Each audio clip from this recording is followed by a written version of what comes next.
आज जुमार खुतबाई संक्षिप्त समय बक्तव्येर विषय जुलुम अत्याचार। मानुष मानुषेर प्रति जुलुम करे थाके, अनेक समय ता हये थाके क्षमतार भित्तिते, अनेक समय ता हये थाके अर्थ सम्पदेर भित्तिते। जेसब पाप मानुषेर साथे जड़ित, जेसब पाप आल्लाह ताआला क्षमा करें ना, तार सबचेये बड़ो पाप हलो जुलुम, जा आल्लाह ताआला क्षमा करें ना। क्षमा मानुषेर हाथे रयेछे, अन्यथाय विचारेर माठे नेकी दिए पूर्ण करते होबे, आर ना हय पाप निये মাজলুম के पाप থেকে खाली करते होबे। एटाई होच्छे जुलुमेर फलाफल। पृथिवीते चिरदिनই मानुष मानुषेर प्रति जुलुम करेছে, एखोनो करছে, समयेर गतिते करবে, ए कथाई ठीक। ए ব্যাপারে আল্লাহ তাআলা বলেন, मा लिज़्ज़ालिमीन मिन हामिमिन वाला शफी। विचारेर माठे जालेमेर कोनो अंतरंग काछेर बंधु थाकबे ना, एबं जालेमेर पक्ष थेके केउ सुपारिशकारी थाकबे ना, जार कथा मेने नेওয়া जेते पारे। से থাকবে নিরুপায় অবস্থায়। আল্লাহ তাআলা অন্য জায়গায় বলেন, ওমা লিয-যালিমিনা মিন নাসির। বিচারের মাঠে জালেম অত্যাচারীর কোনো প্রকার সাহায্য সহযোগিতাকারী থাকবে না। আল্লাহ তাআলা অন্য জায়গায় বলেন, ওমা হিয়া লিয-যালিমিনা বিবাঈদ। জালেম যে ধ্বংস হয়ে যাবে, তার ধ্বংস হওয়াটা দূরে নয়, সময়ের ব্যবধানে হঠাৎ করে তাকে জুলুমের ফল ভোগ করতে হবে, এইটা স্বাভাবিক। আল্লাহ তাআলা বলেন, ওয়াকাযালিকা আখযু রাব্বিকা ইযা আখাযাল কুরা ওয়া হিয়া যালিমা। অনুরূপী আপনার প্রতিপালকের ধরা যখন তিনি কোনো জালেম জনপদকে ধরেন, নিশ্চয়ই তার ধরা বড় কঠিন। আপনার প্রতিপালকের ধরা অনুরূপী। যখন তিনি কোনো জালেম জনপদকে ধরেন, নিশ্চয়ই তার ধরা বড় কঠিন। তিনি যখন ধরেন তখন শক্তভাবেই ধরেন। যারাই জীবনে জুলুম করেছে, তারা সময়ের গতিতে ধরা পড়েছে, কিছু আগে কিছু পরে। जुलुम। আবু যার গিফারি রাদিয়াল্লাহু তাআলা আনহু বলেন, রাসূল সাল্লাল্লাহু আলাইহি ওয়াসাল্লাম বলেছেন, আল্লাহ তাআলা বলেন, ইবনা আদম, হে আদমের ছেলে মেয়ে শোনো, ইন্নী হারামতু যুলমা আলা নাফসি। আমি নিজের উপরে জুলুম করা হারাম করেছি। আমি আল্লাহ, আমি নিজের উপরে জুলুম করা হারাম করেছি। ওয়া জাআলতুহু বাইনাকুম মুহাররামান। আর তোমাদের মাঝেও আমি জুলুম কাজটা হারাম করেছি। ফালা তাজালামু, অতএব তোমরা পরস্পরে জুলুম করো না। তাহলে তিনটা বাক্য হলো। প্রথমে হলো এই, আমি আমার উপরে জুলুমকে হারাম করেছি। এটা কি?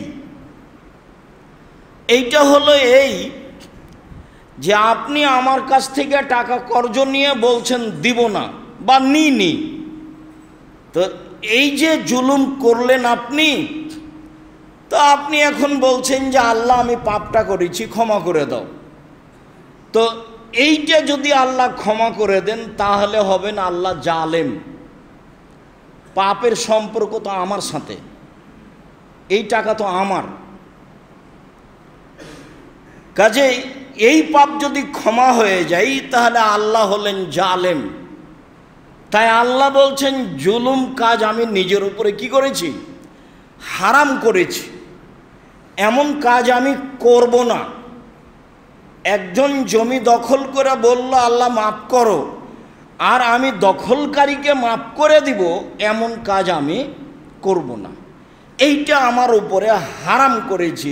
তাই হলো জুলুমকে আমার উপরে কি করেছি, হারাম করেছি। জাআলতুহু বাইনাকুম মুহাররামা, পৃথিবীর মানুষ আমি তোমাদের উপরে জুলুম কাজটাকে চিরদিনের জন্য হারাম করেছি। কখনো কেউ জেনে বুঝে জুলুম করো না, পরস্পরে জুলুম করো না। আবু হুরায়রা রাদিয়াল্লাহু তাআলা আনহু বলেন, রাসূল সাল্লাল্লাহু আলাইহি ওয়াসাল্লাম বলেছেন, আল মুসলিম আখুল মুসলিম, একজন মুসলিম আর একজন মুসলিমের ভাই। লা ইয়াজলিমুহু, প্রথমত একজন আর একজনের প্রতি জুলুম করতে পারে না। ওয়ালা ইয়াখজুলুহু, একজন আর একজনকে অপমান করতে পারে না। ওয়ালা ইয়াহকিরুহু, একজন আর একজনকে তুচ্ছ মনে করে কোনো কিছু করতে পারে না। তিনটাই জুলুম, যা একটা হাদিসে প্রমাণ হবে পরে। কেউ যদি কারো মান সম্মান নিয়ে ছিনিমিনি করে তাহলে সেটাও হলো জুলুম। উমামা বাহিলি রাদিয়াল্লাহু তাআলা আনহু বলেন, রাসূল সাল্লাল্লাহু আলাইহি ওয়াসাল্লাম বলেছেন, সিনফান মিন উম্মতি লান তানালাহুমা শাফাআতি, আমার উম্মতের দুই শ্রেণীর মানুষের জন্য আমি সুপারিশ করব না। বিচারের মাঠে আমার সুপারিশে জাহান্নাম থেকে মানুষ বের হয়ে যাবে যার অন্তরে সরিষা সমপরিমাণ ঈমান আছে। আমি সবকে জাহান্নাম থেকে বের করে নিব সুপারিশের মাধ্যমে। তবে দুই শ্রেণীর মানুষের জন্য আমি মুহাম্মদ সাল্লাল্লাহু আলাইহি ওয়াসাল্লাম সুপারিশ করব না। এক, ইমামুন যালুমুন গাশ, স্বেচ্ছাচারী স্বৈরাচারী জালেম নেতা। প্রথম বাক্য এটাই, যারা স্বৈরাচারী স্বেচ্ছাচারী অত্যাচারী নেতা, এমন জালেমের জন্য আমি সুপারিশ করব না। দুই, অকুল্ল গালিন মারিক, আর প্রত্যেক ধর্মচ্যুত বিশ্বাসঘাতক, যারা সমাজে মানুষের সাথে গাদ্দারি করে, বিশ্বাসঘাতক, আমি মুহাম্মদ সাল্লাল্লাহু আলাইহি ওয়াসাল্লাম তার জন্য সুপারিশ করব না। আমার সুপারিশে জাহান্নাম থেকে মানুষ বের হয়ে যাবে যার ভিতরে সরিষা সমপরিমাণ ঈমান আছে, এমন কেউ থাকবে না। তবে আমি নিজেই দুই শ্রেণীর লোকের জন্য সুপারিশ করব না। তার এক শ্রেণীর মানুষ হলো অত্যাচারী জালেম শাসক, আর এক শ্রেণীর মানুষ হলো বিশ্বাসঘাতক গাদ্দার। আবু মুসা আশআরী রাদিয়াল্লাহু তাআলা আনহু বলেন, রাসূল সাল্লাল্লাহু আলাইহি ওয়াসাল্লাম বলেছেন, ইন্নাল্লাহা লা ইউমলি লিয-যালিম, নিশ্চয় আল্লাহ তাআলা জালেমকে সুযোগ দেন। তাহলে জালেম অনেক দিন আমার আপনার উপরে অত্যাচার করার সুযোগ পাবে, আর আমার আর আপনার মনে হবে যে আমি এত বড় মাজলুম, তা আল্লাহ বিচার করে না কেন? তো তো হাদিস তো বুখারী মুসলিম। আল্লাহ বলছেন, আল্লাহর নবী বলছেন যে জালেমকে আল্লাহ সময় দেন যে জুলুম করো। তাহলে কত মানুষ তার হাতে নির্যাতিত হয়ে দুনিয়া থেকে চলে যাবে, কিন্তু জালেমের বিচার হবে না, মানে দেরিতে হবে। এরপরে আল্লাহ রাসূল বলছেন ফাইজা আখাজাহু লাম ইউফিতহু, যখন আল্লাহ জালেমকে ধরবেন তখন আর সময় দিবেন না। হাদিস বুখারী মুসলিম।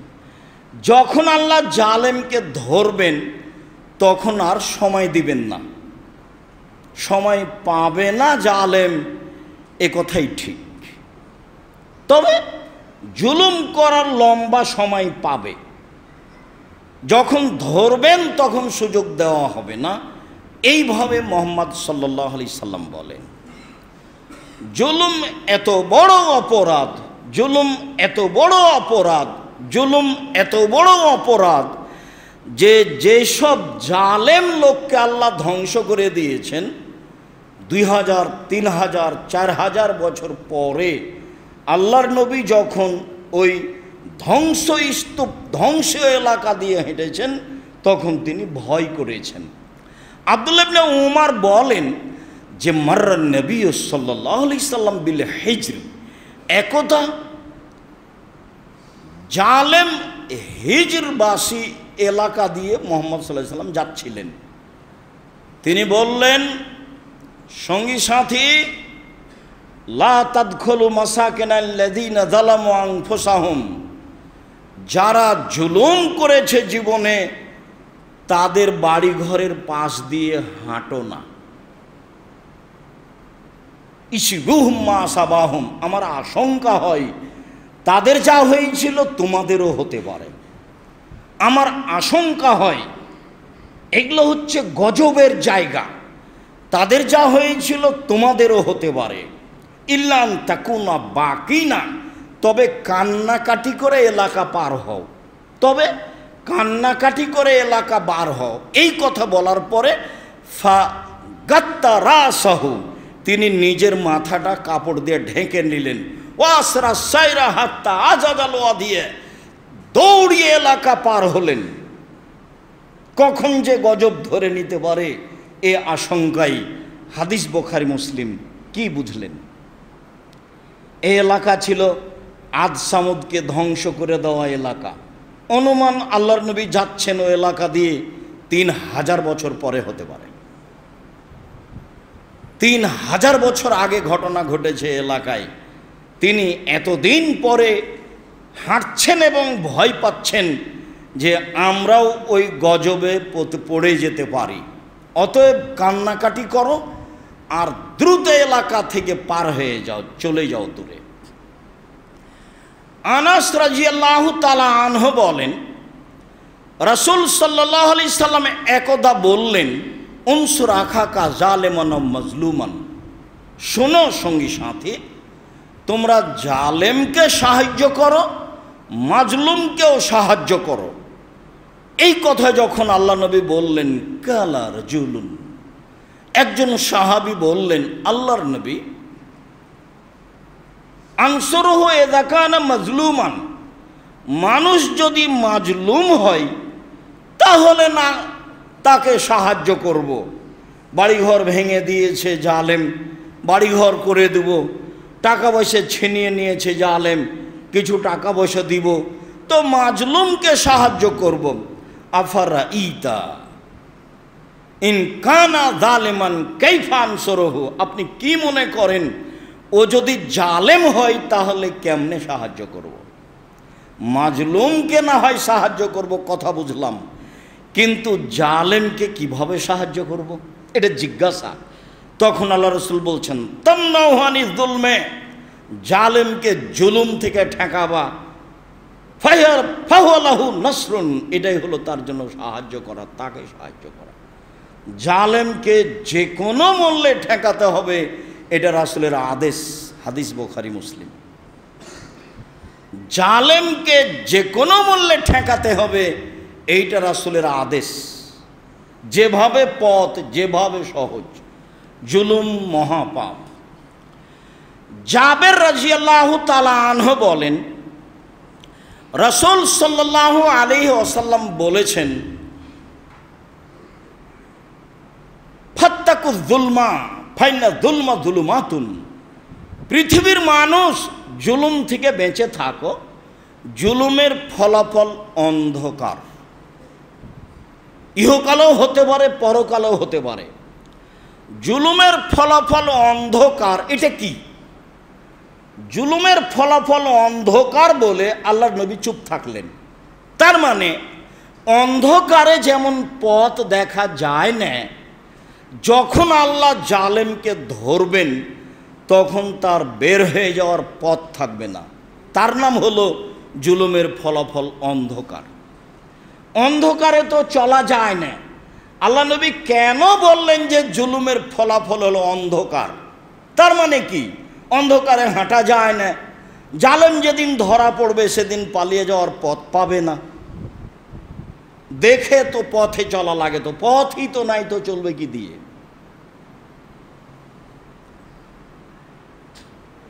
আব্দুল্লাহ ইবনে আব্বাস রাদিয়াল্লাহু তাআলা আনহু বলেন, লাম্মা বা'সা রাসূলুল্লাহ সাল্লাল্লাহু আলাইহি ওয়াসাল্লাম মুআযান ইলাল ইয়ামান, যখন আল্লাহর নবী মুআয রাদিয়াল্লাহু তাআলা আনহুকে ইয়ামান পাঠালেন, তখন তিনি বললেন, মুআয ফাত্তাকু যুলমা, জুলুম থেকে বেঁচে থাকিও, ফাইন্নাহু লাইসা বাইনাহু ওয়া বাইনাল্লাহি হিজাব। মাজলুম আর আল্লাহর মাঝে কোনো অন্তরাল নেই। মাজলুম যা বলবে তোমার বিরুদ্ধে তাই হয়ে যাবে। অতএব জুলুম থেকে বেঁচে থেকো। মুআয ইবনে জাবাল।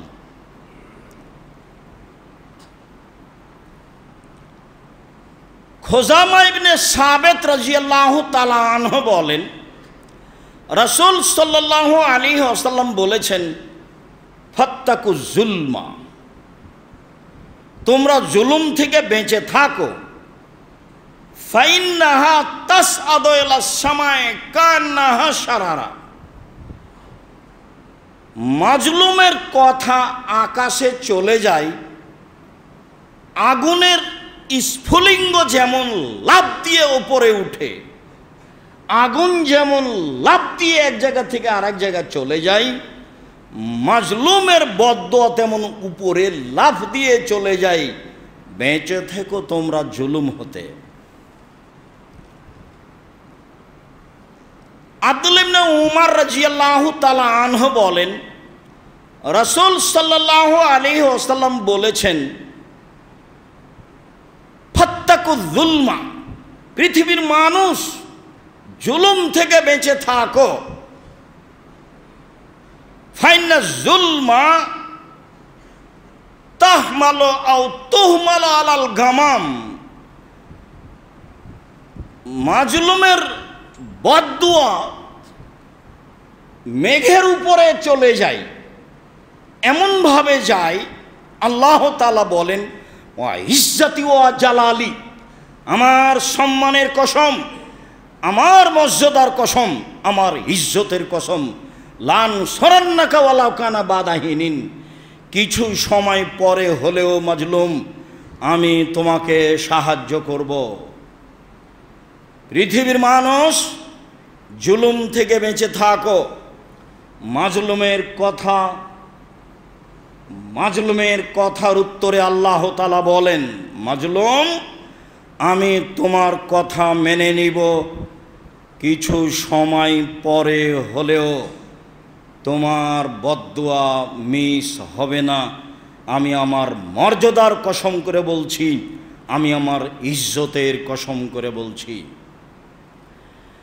আবু হুরায়রা রাদিয়াল্লাহু তাআলা আনহু বলেন, রাসূল সাল্লাল্লাহু আলাইহি ওয়াসাল্লাম বলেছেন, সালাসু দাওয়াতিন লা শাক্কা ফি ইজাবাতিহিন্না, তিন শ্রেণীর মানুষের দোয়া কবুল হবেই, তাতে সন্দেহ নেই। তিন শ্রেণীর মানুষের দোয়া কবুল হবেই, তাতে সন্দেহ নেই।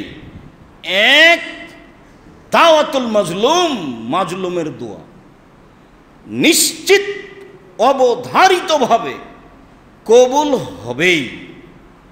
দুই, দাওয়াতুল মুসাফির, যে ব্যক্তি সফরে আছে সে যদি নিজের ব্যাপারে, আহাল পরিবারের ব্যাপারে, কোনো ব্যক্তির ব্যাপারে বলে কিছু, তাহলে সেটা কবুল হবেই।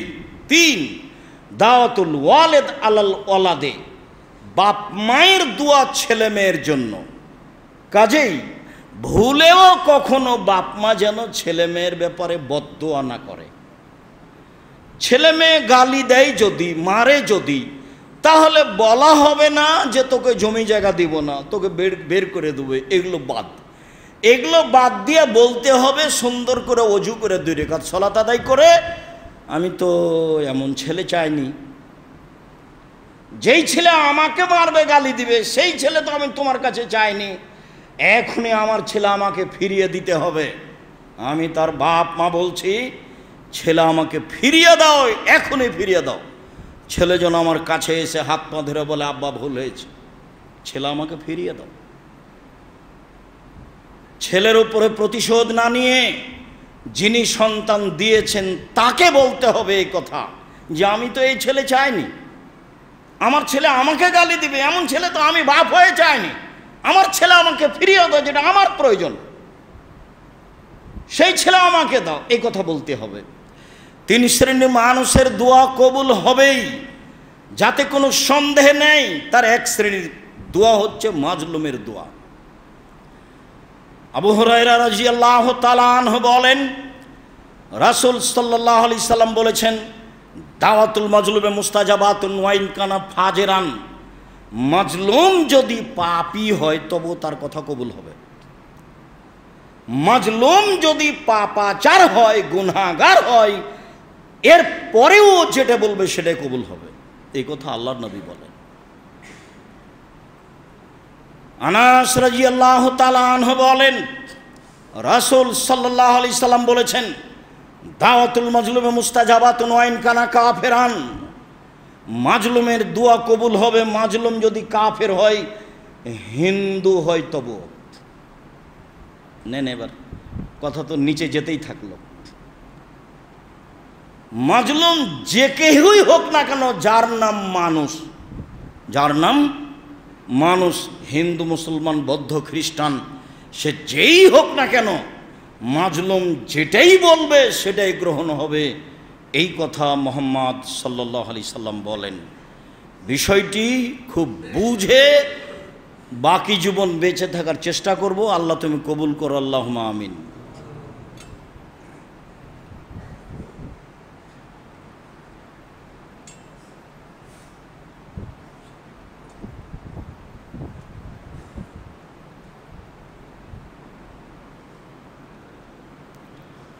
আলহামদুলিল্লাহ ওয়াহদা, ওয়াসসালাতু ওয়াসসালামু আলা মান লা নাবিয়্যা বা'দা।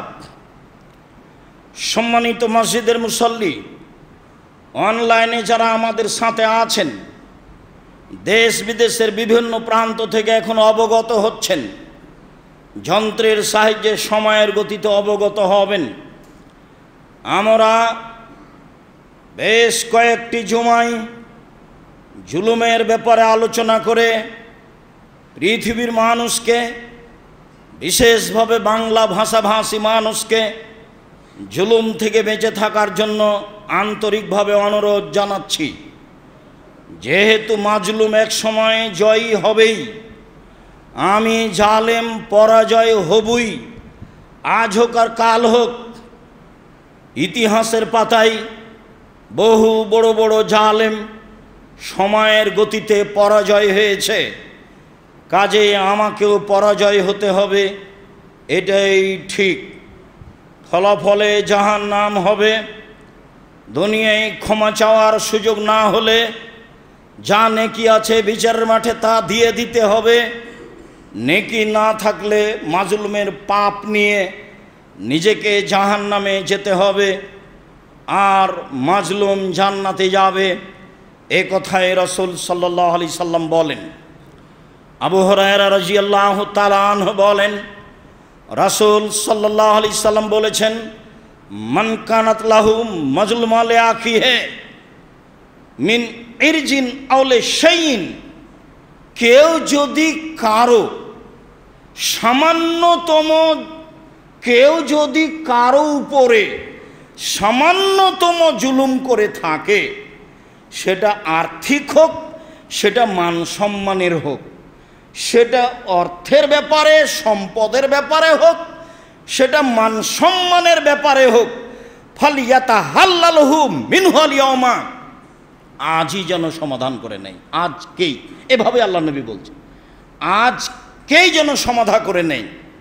মিন কাবল আল্লাহ একুনা দেরহানুল্লাহ দেরাম, ওই দিন আসার পূর্বে, যেদিন তার হাতে টাকা পয়সা থাকবে না, সেই দিন আসার পূর্বে, যেদিন তার হাতে টাকা পয়সা থাকবে না, কাউকে যদি গালিগুলোজ দিয়ে অপমান করে থাকে, সমাধা আজকেই করে নিতে হবে।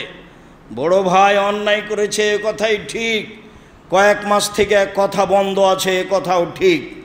ছোট ভাইকে হাত ধরে ক্ষমা নিতে হবে, এটাই শরীয়ত। বড় জাল যা বুঝেন কি না, 3-4 ভাইয়ের বউ, তারা আপোষে যাও। বড় জায়ের অন্যায়ের কারণে কথা বন্ধ হয়েছে, কথাই ঠিক। ছোট যাকে বড় জায়ের হাত ধরে ক্ষমা নিতে হবে, এ কথাও ঠিক, এটাই শরীয়ত। আজকেই সূর্য ডুবার পূর্বে ক্ষমা নিতে হবে, এই কথা মুহাম্মদ সাল্লাল্লাহু আলাইহি সাল্লাম বলেন, এখনই নিতে হবে। সেই দিন আসার পূর্বে, যেদিন মানুষের হাতে টাকা পয়সা থাকবে না, জুলুম বড় বিপদ। ফাইন কানা লাহু আমালুন সালেহ, যদি জালেমের কিছু নেকি থাকে, নেকি তো করতেই পারে, তো ওখে যা বেকাদরে মাজলেমাতে হিবিন হো, তার জুলুম অনুযায়ী নেকি নিয়ে নেওয়া হবে, দিয়ে মাজলুমকে দিয়ে দেওয়া হবে। ফাইন কানাত লাহুম হাসানা, ফাইন কানাত লাহুলাম হাসানা, যদি জালেমের নেকি না থাকে তাহলে কি হবে? নেকি থাকলে না হয় নিয়ে নেওয়া হবে, যদি নেকি নাই তাহলে কি হবে? তখন রাসূল সাল্লাল্লাহু আলাইহি সাল্লাম বলছেন, ওখে জামিন সাহেবিহি, তাহলে যার উপরে জুলুম করেছে, মাজলুমের পাপ আছে, সেই পাপ নিয়ে এর উপরে চাপিয়ে দেওয়া হবে জালেমের উপরে। মাজলুম হবে পাপ মুক্ত, আর জালেমের হবে পাপ বেশি। জালেম বেশি পাপ নিয়ে জাহান্নামে যাবে, আর মাজলুম পাপ শূন্য হয়ে জান্নাতে যাবে। হাদিস বুখারী মুসলিম, এভাবে রাসূল সাল্লাল্লাহু আলাইহি সাল্লাম বিচার করেছেন, ফয়সালা দিয়ে গেছে। চলেন দেখি পৃথিবীর ইতিহাসে 2-1টা জুলুম দেখি। জুলুম করেছিল নূহ আলাইহিস সালামের সম্প্রদায়, বিভিন্ন পর্যায়ে জুলুম করলে নিরুপায় হয়ে একদা নূহ আলাইহিস সালাম বললেন, রব্বি লা তাজার, তুমি ছেড়ো না, মিনাল কাফিরিনা দাইয়ারা, লা তাজার ফিল আরদে মিনাল কাফিরিনা দাইয়ারা। হে আমার প্রতিপালক, আমি নূহ বলছি, আমার সম্প্রদায় অত্যাচার করেছে, তুমি এদের ধ্বংস করে দাও। এই কথা বলার পরে আল্লাহ বলছেন নূহ আলাইহিস সালামের কথা, ওয়ালা ইয়ালিদু ইল্লা ফাজারান কাফারা, ইল্লা ফাজরান কাফারা, নিশ্চয় একটা লোক যদি তুমি ছেড়ে দাও, তো ও নিজে শয়তান, ও যত জন্ম দিবে সবাই হবে শয়তান। অতএব মাটির উপরে একটা পরিবারও তুমি রেখো না, সবকে ধ্বংস করে দাও, সবাই জালেম। এই কথা যখন হলো, তখন আল্লাহ বললেন, ঠিক আছে, কথা মেনে নিলাম, নৌকা তৈরি করো। নৌকা হয়ে গেলে তিনি বললেন, ইরকাবু ফিহা, যারা আমার সাথে আছো তারা সবাই নৌকাতে উঠো, এবং প্রত্যেক প্রাণী হতে 1 জোড়া করে নিয়ে নাও। এই কথা বলার পরে তিনি বলছেন, বিসমিল্লাহি মাজরিহা ওয়া মুরসাহা ইন্না রাব্বি লাগাফুরুর রহিম, নিশ্চয় এই নৌকার চলা, এই নৌকার থেমে যাওয়া আমার প্রতিপালকের আদেশে হয়ে থাকে। অতএব তিনি বড় ক্ষমাশীল, তিনি বড় দয়াশীল। এই কথা বলার পরে তিনি ছেলেকে বলছেন, বুনাইয়া ইরকাব মানা ওয়ালা তাকুন মাল কাফিরিন, কেনান তুমি আমার ছেলে, তুমি আমার সাথে নৌকায় উঠে যাও। কেনান বলল, সাবিলা জাবালিন ইয়াসমুনিল মিনাল মায়ে, জি না, আমি আপনার নৌকায় উঠব না। এই যে পাশে অনেক উঁচু পাহাড় দেখছেন, এই পাহাড় আমাকে রক্ষা করবে। নূহ আলাইহিস সালাম বললেন, লা সামাল ইয়াউমা মিন আমরিল্লাহ, আল্লাহর গজব থেকে আজকে বাঁচার কারো কোনো পথ নেই, সবাই ধ্বংস হবে। সবাই ধ্বংস হয়ে গেল। জুলুম করে টিকা যায় না বেশি দিন, এক পর্যায়ে ধ্বংস হয়ে যায়, এ কথাই ঠিক, যা ইতিহাস আর পাতাতে বহু হয়েছে। লূত আলাইহিস সালামের সম্প্রদায় জুলুম করেছিল। অনেক জুলুমের একটা জুলুম ছিল, তারা জেনা করত পুরুষে পুরুষেই। আল্লাহ তাআলা বলেন, জালনা আলিহা সাফেলাহা, আমি ওদের নিচের মাটিকে ওপরে করে দিলাম আর উপরের মাটিকে নিচে করে দিলাম। শুধু তাই নয়, ওয়ামতারনা আলাইহা হেজারাতাম মিন সিজ্জিল মিন মানজুদ, আমি চিহ্নিত পাথর, পাথরের গায়ে লেখা ছিল যার নাম পাথর তারই গায়ের ওপরে পড়বে, আমি পাথরের বৃষ্টি বর্ষণ করলাম। আমি লূত আলাইহিস সালামের সম্প্রদায়কে পাথরের বৃষ্টি বর্ষণ করে ধ্বংস করে দিলাম। রক্ষা পায়নি কেউ। মহান আল্লাহ বলেন, মিনহুম মান আরসালনা আলাইহা হাসেবা, আমি বহু লোককে পাথর বর্ষণ করে ধ্বংস করেছি। অমিনহুম মান আখাযাতহু সায়হা, বহু মানুষকে বিকট শব্দ দিয়ে ধ্বংস করেছি। অমিনহুম মান খাসাফনা বিহিল আরজা, বহু মানুষকে আমি মাটিতে ধসিয়ে দিয়ে ধ্বংস করেছি। অমিনহুম মান আখাজনা, অমিনহুম মান আগরাকনাল আরজা, অনেককে আমি পানিতে ডুবিয়ে দিয়ে ধ্বংস করেছি। চলেন দেখি ধারাবাহিকভাবে আরও দিয়ে একটি ধ্বংস। মহান আল্লাহ বলেন, ফাম্মা সামুদ ফাউহলিকু বিত্তাগিয়া, সামুদ সম্প্রদায়কে বিকট শব্দ দিয়ে ধ্বংস করা হয়েছে।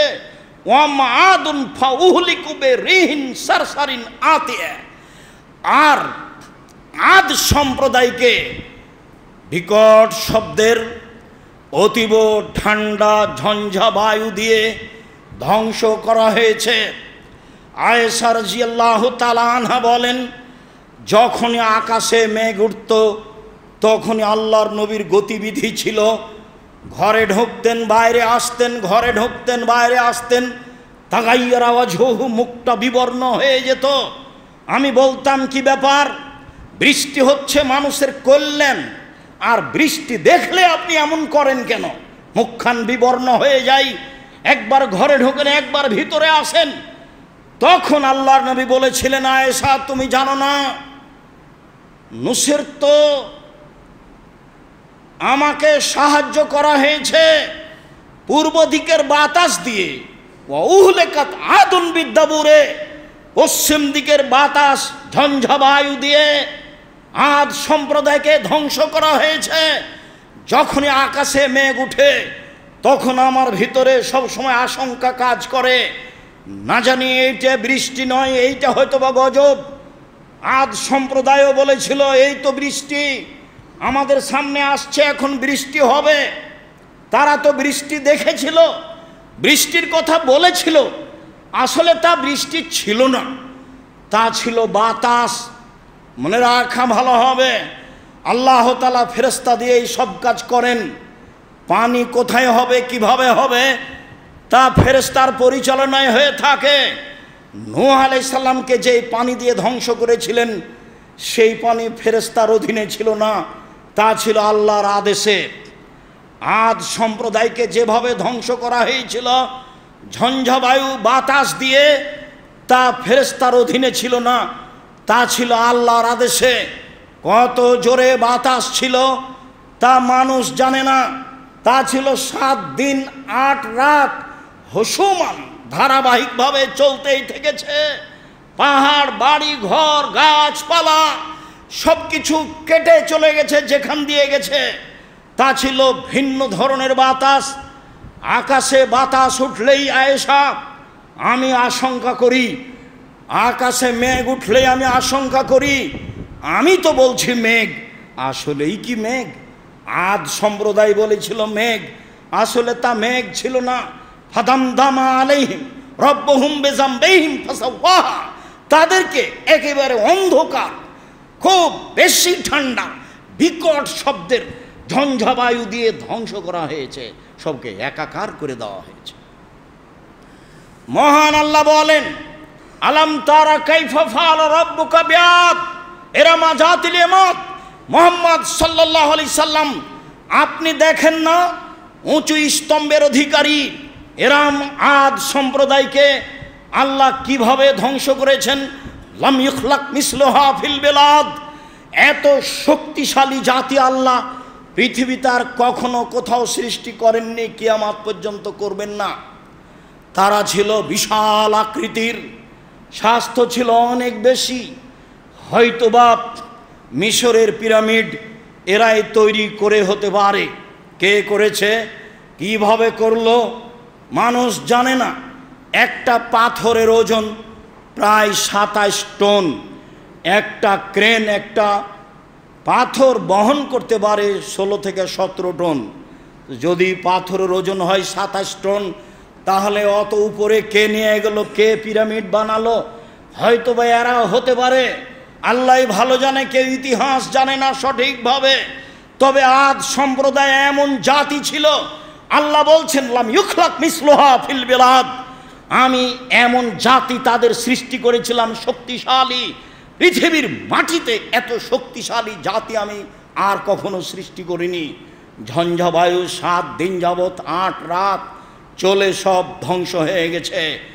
জুলুম করে জালেম কোনোদিন টিকতে পারেনি। সামদ সমদ ধ্বংস হয়েছে। সমুদাল্লাযীনা যাবু সাখরা বিল ওয়াদ, বিশাল বিশাল 10 তলা 20 তলার পাহাড় কেটে, পাথর কেটে ঘর নির্মাণ করে সামদ সম্প্রদায় জীবিকা নির্বাহ করত। আল্লাহ সামদ সম্প্রদায়কে এভাবেই ধ্বংস করে দিয়েছেন। তারা ছিল জালেম। সময়ের গতিতে রাসূল সাল্লাল্লাহু আলাইহি সাল্লাম বলছেন, যারা জালেম হবে এরকমভাবে তিনি বলছেন যে তুমি আদ সামুদের মতো করে ওদেরকে ধ্বংস করে দাও। জালেমকে এইভাবে ধ্বংস করার জন্য রাসূল ছিলাম। এইরকমভাবে মানুষ জুলুম করে টিকতে পারেনি। আপনাকে বলি, ফেরাউনের যুগে ছিল বিত্তশালী কারুনের ব্যাপারে আল্লাহ তাআলা বলছেন, ওয়া আতাইনাহু মিনাল কুনুজি মা, আমি কারুনকে এত সম্পদ দিয়েছিলাম, ইন্না মাফাতিহাহু লা তানু বিল উসবাতি উলিল কুওয়া, একটা বড় শক্তিশালী দল তার অর্থ সম্পদের তালার চাবি বহন করত। একটা বড় শক্তিশালী দল তার অর্থ সম্পদের তালার চাবি বহন করত। এলাকার লোক বলেছিল, কারণ অহংকার করো না, ইন্নাল্লাহা লা ইউহিব্বুল ফারিহিন, আল্লাহ অহংকারীকে ধ্বংস করেন, পছন্দ করেন না। তোমার অর্থ সম্পদের দান যাকাত বের করো। কারণ বলেছিল, ইন্নামা উতিতুহু আলা ইলমিন ইনদি, বলো কি তুমি, আল্লাহ আমাকে সম্পদ দিয়েছে মানে আমি নিজ বিদ্যায় সম্পদ উপার্জন করেছি, এ কথা আল্লাহ বলছে। ওমা উতিতুহু আলা ইলমিন ইনদি, আমার কাছে যে বিদ্যা আছে সেই বিদ্যা দিয়ে আমি অর্থ উপার্জন করেছি, আল্লাহ আমাকে অর্থ দিয়েছে, এ কথা আমি বলি না। ফাখারাজা আলা কওমিহি ফি জিনাতিহি, একদা সাজসজ্জা গ্রহণ করে অহংকার গর্ব করে জনগণের সামনে বের হলো। আল্লাহ তাআলা বলছেন, ফাখাসাফনা বিহি ওয়া বিদারিহিল আরজা, আমি ওকে ওর বাড়িঘরকে মাটিতে ধসিয়ে দিয়েছি, কিয়ামত পর্যন্ত সে মাটির নিচে যেতে থাকবে। যখন আমরা মিশরে বহায়রা কারুনের বিল দেখতে গেলাম, যেখানে ও ধসে গেছে বলে বলা হয়, তার প্রশস্ততা হতে পারে 1.5 থেকে 2 কিলো, আর লম্বা হচ্ছে প্রায় 50 কিলো। 50 কিলো মতো জায়গা, নিচে বসে আছে, পানি ধরে আছে, পানিতে গন্ধ আছে, আল্লাহ ভালো জানে। 3000 সাড়ে 3000 বছর আগেকার কথা। এমনটা হতেও পারে, তবে ও জুলুম করার কারণে মাটিতে ধসে গেছে, এটা আল্লাহ বলছেন, এ কথা আল্লাহর নবী বলছেন। ধসে যাওয়া সত্য, জুলুমের ফলাফল ভোগ করতে হবে, এ কথাও সত্য। চলেন দেখি কারণে ফেরাউনের জুলুমের একটা অংশ, ইযবেহুনা আবনাহুম ওয়া ইস্তাহিউনা নিসাহুম, জনগণের সন্তানকে জবে করত আর মেয়েদেরকে জীবিত রাখত। এইটা ছিল একটা জুলুম ফেরাউনের। জনগণের সন্তানকে জবে করে দিত তার চোখের সামনে, মেয়েদেরকে জীবিত রাখত তার চোখের সামনে। এইটা ছিল ফেরাউনের একটা জুলুম। ফেরাউনের জুলুম দেখা গেছে, ফেরাউন বলছে লাউকাত্তিয়ান্না আইদিয়াকুম ওয়া আরজুলাকুম মিন খিলাফ ওয়া লাউসাল্লিবান্নাকুম ফি দুদুইন নাখলে। যারা তোমরা জাদুগার মূসার কথা মেনে নিয়েছ, আমি তোমাদের ডান হাত কেটে দিব, বাম পা কেটে দিব, বাম পা কেটে দিব, ডান হাত কেটে দিব, এরপরে আমি তোমাদেরকে খেজুরের ডালের সাথে বেঁধে ঝুলিয়ে রেখে দেব। এটাই হলো তোমাদের শাস্তি। ফেরাউনের শাস্তির কথা উল্লেখ হয়েছে। ফিরআউনা যিল আওতাদ, লৌহ শলাকাধারী ফেরাউন, যে তার কথা মানত না, তাকে বালুর চরে নিয়ে গিয়ে 4 হাত পায়ে কাঁটা মেরে দিয়ে, প্রেক মেরে দিয়ে চিৎ করে রেখে দিত এবং গায়ের উপরে সাপ বিছু ছড়িয়ে দিত। এটা কেমন জুলুম হতে পারে? এইভাবে ফেরাউন জুলুম করে দুনিয়া থেকে চলে গেছে। অনেক জুলুম ফেরাউনই বলেছিল, লাইন ইত্তাখাযতা ইলাহান গায়রি লাআজালান্নাকা মিনাল মাসজুনিন, মূসা আমাকে বাদ দিয়ে তুমি যদি আল্লাহ বলে কাউকে বিশ্বাস করো, আমি তোমাকে জেলখানায় বন্দি করে দেব। ফেরাউনই বলেছিল মা আলিমতু লাকুম মিন ইলাহিন গায়রি, আমি ব্যতীত তোমাদের আর কোনো আল্লাহ আছে এ কথা আমি জানি না। ফেরাউনই বলেছিল আনা রব্বুকুম আ'লা, আমি হচ্ছি তোমাদের সবচেয়ে বড় আল্লাহ। এত বড় জালেম মানুষের প্রতি এভাবে দীর্ঘদিন জুলুম করার পরেও একদিন দুনিয়া থেকে বিদায় নিয়েছে। এদা আদ্রাকাহুল গারাক, যখন পানি তাকে পেয়ে নিল, এখন ডুবে যাচ্ছে, চোখের সামনে তার সম্প্রদায় সবাই ডুবে গেল। যখন সবাই ডুবে গেল চোখের সামনে, তখন ফেরাউন বলছে আমানতু আন্নাহু লা ইলাহা ইল্লাল্লাযী আমানাত বিহি বানু ইসরাঈল, আমি ফেরাউন ওই আল্লাহকে মেনে নিলাম যে আল্লাহকে বানু ইসরাইল মেনে নিয়েছে। ওয়ানা মিনাল মুসলিমিন, আমি একজন মুসলিম। এই কথা ফেরাউন ঘোষণা দিল পানিতে ডুবে যাওয়ার সময়। বলল আল্লাহ ছাড়া কোনো মাবুদ নেই। সেই আল্লাহ যে আল্লাহকে বানু ইসরাইল মেনে নিয়েছে, আমি ফেরাউন সে আল্লাহকে মেনে নিলাম, আমি হচ্ছে একজন মুসলিম। তখন আল্লাহ তাআলা বলছেন আল আন অকাদ আসাইতা কাবল, ও এখন মেনে নিলে? ইতিপূর্বে তুমি জালেম ছিলে, কথাই ঠিক, তুমি এখন মেনে নিলে? ইতিপূর্বে তুমি জালেম ছিলে, তুমি পৃথিবীর মাটিতে বিপর্যয় সৃষ্টি করেছো ফেরাউন। মনে রেখো আল ইয়াউমা নুনাজ্জিকা বিবাদানিকা লিতাকুনা লিমান খালফাকা আয়া, তোমার আজকে ইসলাম গ্রহণ করার কি আছে?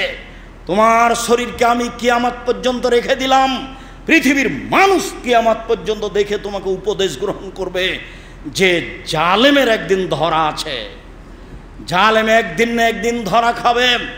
আল্লাহর ধরা বড় কঠিন। যখন আল্লাহ কোনো জালেম জনপদকে ধরেন তখন ধ্বংস করে দেন, তখন আর ছাড় দেন না। আজ তুমি আমার সামনে মুসলিম বলে ঘোষণা দিলে, কথা ঠিক, তোমার মুসলিম ঘোষণা গ্রহণ হলো না, তোমাকে কিয়ামত পর্যন্ত রেখে দিলাম। মানুষ দেখে তোমাকে উপদেশ গ্রহণ করবে যে জালেমের ফলাফল কি। পৃথিবীর মাটিতে কেউ জুলুম করে রক্ষা পায়নি, তা আপনারা জানেন। এদেশের বিগত সরকারও জুলুম করে রক্ষা পায়নি। কত তার জুলুম কে না জানে না, ছোট বড় সবাই জানে, দেশ বিদেশের লোক জানে। কত সেনাকে পিলখানায় হত্যা করেছে, কত মানুষকে নির্বিচার করে হত্যা করেছে, কত মানুষকে ক্রস ফায়ারে হত্যা করেছে, কত মানুষকে গুম করে হত্যা করেছে। সিলেটের উল্লেখযোগ্য সুনামধন্য ব্যক্তি ইলিয়াস তার একজন। সাগরের গভীর পানিতে নিয়ে গিয়ে গায়ের সাথে ভারী পাথর বেঁধে দিয়ে পানিতে ছেড়ে দেওয়া হয়েছে। জুলুম কত হতে পারে, আরো কত আছে কে না জানে। জুলুম করে কেউ টিকতে পারে না। জেলখানায় বন্দি করে আলেম ওলামাদের হত্যা করেছে, জেলখানায় বন্দি করে বহু মানুষকে আজীবন জেলে রেখেছে। মাওলানা দেলোয়ার হোসেন সাইদি রাহিমাহুল্লাহ তার একজন। জুলুম করে কেউ টিকতে পারে না, জুলুমের ফলাফল ভোগ করতেই হবে একদিন। এদেশের সুশিক্ষিত ভবিষ্যৎ জাতীয় সম্পদ নিরপরাধ নিরীহ ছেলেদেরকে কত শতকে হত্যা করেছে, যা আপনারা ভালোভাবেই জানেন। হত্যা করা মহাপাপ। মহান আল্লাহ বলেন, ওমান ইয়াকতুল মুমিনান মুতাআম্মিদা, কেউ যদি বিশ্বাসী একজন মুসলিম পুরুষকে হত্যা করে তাহলে তার ফলাফল জাহান্নাম, খালেদান ফিহা, তাকে চিরদিন জাহান্নামে থাকতে হবে। ওয়া লানাহু, তার প্রতি আল্লাহ অভিশাপ করেছেন। ওয়াদাল্লাহু লাহু আযাবান আযীমা, আল্লাহ তার জন্য বড় শাস্তি ঘোষণা দিয়েছেন।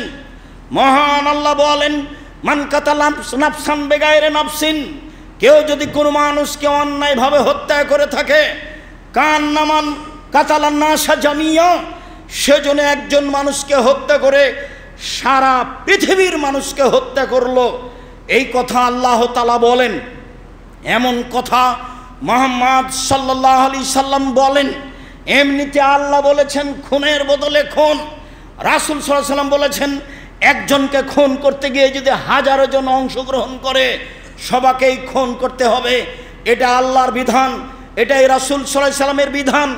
আবার স্বৈরাচারী শাসকের ব্যাপারে মুহাম্মদ সাল্লাল্লাহু আলাইহি সাল্লাম বলেন, সাইয়্যিদুশ শুহাদা হামজা ইবনে আব্দুল মুত্তালিব, শহীদদের সর্দার হচ্ছেন হামজা ইবনে আব্দুল মুত্তালিব। পৃথিবীতে সবচেয়ে দামি শহীদ মুহাম্মদ সাল্লাল্লাহু আলাইহি সাল্লামের চাচা হামজা ইবনে আব্দুল মুত্তালিব।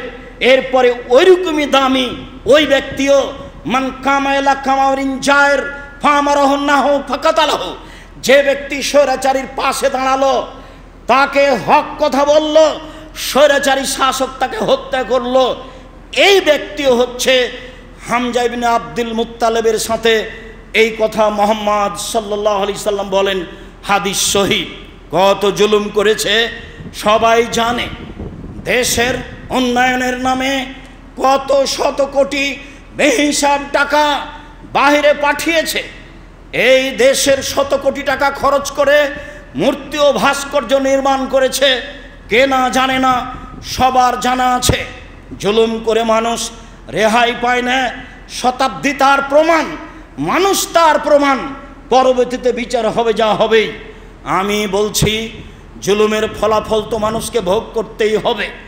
যারা সমাজের দেশের দায়িত্ব পালন করবে তাদের জন্য, অন্তত বাংলাদেশের জন্য 1 নম্বর জরুরি কাজ হবে এদেশের যে আপনার রয়েছে জাতীয় সঙ্গীত রয়েছে, এটাকে প্রথমে বাতিল করতে হবে।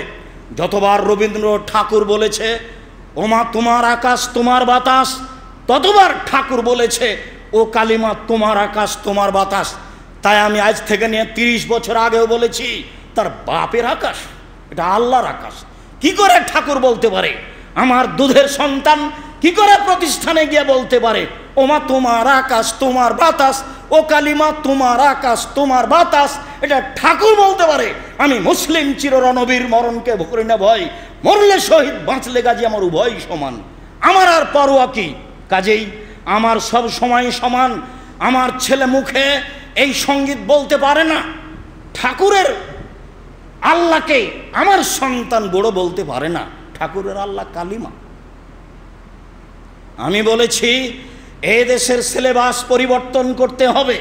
সিলেবাস পরিবর্তনের কথা বলতে গিয়ে বলেছি 1971 সাল থেকে কোনো শিক্ষিত মানুষ শিক্ষামন্ত্রী হয়েছে তা আমার জানা নাই। বর্তমানে যেসব বই পুস্তক আছে সেইগুলি টয়লেট পেপার হিসাবে ব্যবহার করতে হবে। এই কথা আমি আজ থেকে নিয়ে 25-30 বছর আগে বলেছি। আপনিও পড়ে দেখলে আপনার বিবেচনা তাই আসবে। এদেশের সিলেবাসে কোরআন মাজিদ শিক্ষা বাধ্য থাকতে হবে। এদেশের শতকরা 95 জন মুসলিম। বলছিলাম সম্মানিত দিনী ভাই বোন, এই দেশে এমন একটি সংবিধানের ধারা থাকতে হবে, কখনো এদেশের যারা দায়িত্ব পালন করবে তারা শরীয়ত বিরোধী কোনো কর্মকাণ্ডের সিদ্ধান্ত নিতে পারবে না।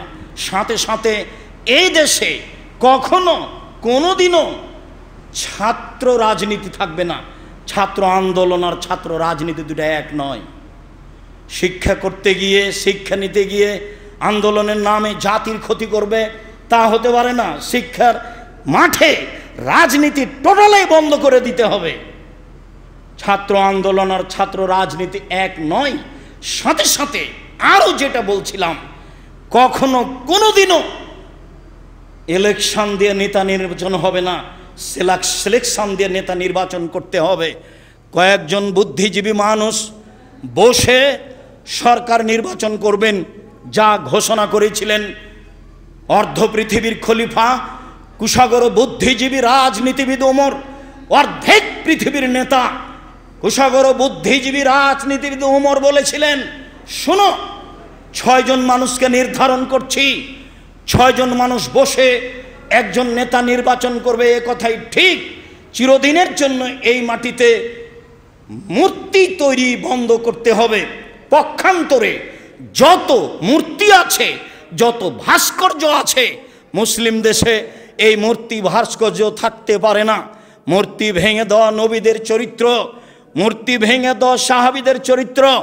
ইব্রাহিম আলাইহিস সালাম বললেন, তাল্লাহে লা সুমান্না তাল্লাহে লা কিদান্না আসনামাকুম, শোনো, আমার বাপের সাথে যারা রয়েছ, আমি তোমাদের মূর্তিকে ভেঙে চৌচির করে দেব। ফা জালাহুম দুদাদা, ইব্রাহিম আলাইহিস সালাম মূর্তিগুলিকে টুকরা টুকরা খান খান করে দিলেন। আব্দুল্লাহ ইবনে মাসউদ রাদিয়াল্লাহু তাআলা আনহু বলেন, দাখালা মুহাম্মদ সাল্লাল্লাহু আলাইহি সাল্লাম কাবাতা ওয়া হাওলাল কাবা সিত্তুনা সালাসা নসব।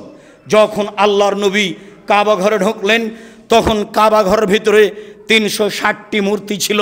মূর্তিগুলি ছিল তার বাপ ইব্রাহিমের, মূর্তিগুলি ছিল ইসমাইল ইসাহাকের। তিনি একটা লাঠি হাতে নিলেন, ফাজালা হেন ওতোহা বেউদিন ফেয়াদিহি, যে হাতে লাঠিটা আছে সেই লাঠি দিয়ে মূর্তিগুলি ভাঙতে লাগলেন। মুখে বলতে লাগলেন, জাল হক, এসেছে সত্য, অজহাকাল বাতিল, চলে গেছে মিথ্যা, ইন্নাল বাতিলা, নিশ্চয় মিথ্যা, কানা জাহুকা, চিরদিন মিথ্যা। এই বলে তিনি সব মূর্তিগুলি ভেঙে দিলেন। আলী রাদিয়াল্লাহু তাআলা আনহু বলেন, আল্লাহর নবী আমাকে পাঠিয়েছিলেন, আলী শোনো, তুমি যাচ্ছ সে দেশে, তুমি যত লাতাদু 3 সালে না তমাস্তাহু, ছাড়বে না কোনো ছবি মূর্তি, সবকে ভাস্কর্যকে ভেঙে খান খান করে দাও। ওলা কাবরান মুসলিমিল্লা সাওয়াইতাহু, ছাড়বে না তুমি উঁচু কবর সবকে ভেঙে সমান করে দাও। মুসলিম একাধিক হাদিস দ্বারা রাসূল সাল্লাল্লাহু আলাইহি ওয়াসাল্লাম এটাই করেছেন। মর্মে এই দেশের যারা মুসলিম পুরুষ নারী, তাদেরকে এইসব নীতিগুলি মেনে চলতে হবে এবং ভাবতে হবে, জুলুম থেকে বাঁচতে হবে। এ কথাই ঠিক। মর্মে সকল দিনী ভাই বোনকে যারা অনলাইনে সাথে আছেন, তাদেরকে সময়ের গতিতে যারা বক্তব্য অবগত হবেন, তাদেরকে জুলুমের মতো মহাপাপ থেকে বেঁচে থাকার জন্য আন্তরিকভাবে অনুরোধ জানাচ্ছি। সাথে সাথে বলছি যে এদেশের মানগত শিক্ষার জন্য আমি আব্দুর রাজ্জাক বিন ইউসুফ জীবন বাজি রেখে চেষ্টা চালিয়ে যাচ্ছি। এদেশের সর্ববৃহৎ প্রতিষ্ঠান, সর্বোচ্চ শিক্ষা মানে প্রতিষ্ঠান জামিয়া সালাফিয়া। জামিয়া সালাফিয়ায় প্রায় 5000 ছেলে মেয়ে পড়াশোনা করে, প্রায় 300 জন শিক্ষক শিক্ষিকা থাকেন। সৌদি আরবের, ইন্ডিয়ার, বাংলাদেশের, এদেশের সর্ববৃহৎ প্রতিষ্ঠান জামিয়া সালাফিয়া। এখানে প্রায় 519 জন এতিম রয়েছে। এদেশের একেবারে শূন্যের উপরে থাকা প্রতিষ্ঠান জামিয়া সালাফিয়া, শিরক মুক্ত প্রতিষ্ঠান জামিয়া সালাফিয়া, বিদাত মুক্ত প্রতিষ্ঠান জামিয়া সালাফিয়া, দল মুক্ত প্রতিষ্ঠান জামিয়া সালাফিয়া, হিংসা মুক্ত প্রতিষ্ঠান জামিয়া সালাফিয়া। এদেশের সর্ববৃহৎ প্রতিষ্ঠান জামিয়া সালাফিয়া। এর জন্য আন্তরিকভাবে দোয়া করার ব্যাপারে অনুরোধ জানাচ্ছি। আমি দোয়ার ভিখারি। জামিয়া সালাফিয়ার জন্য দোয়া করার ব্যাপারে আপনাকে আমি অনুরোধ করছি। আর পরের অংশ, জামিয়া সালাফে কখনো ভুলবেন না 10 টাকা হলেও সহযোগিতা করতে। আমি যেখানে যাই জামিয়া সালাফিয়ার সাথেই নিয়ে যাই। জামিয়া সালাফিয়ার কোনো আপনার ওই রসিদ বহি বাহিরে ব্যবহার হয় না, শিক্ষক জানে না কিভাবে প্রতিষ্ঠান চলে, প্রতি মাসে 32 লক্ষ টাকা শুধু বেতন লাগে। কাজে আপনাকে আমি দোয়া করার জন্য আন্তরিকভাবে অনুরোধ জানাই।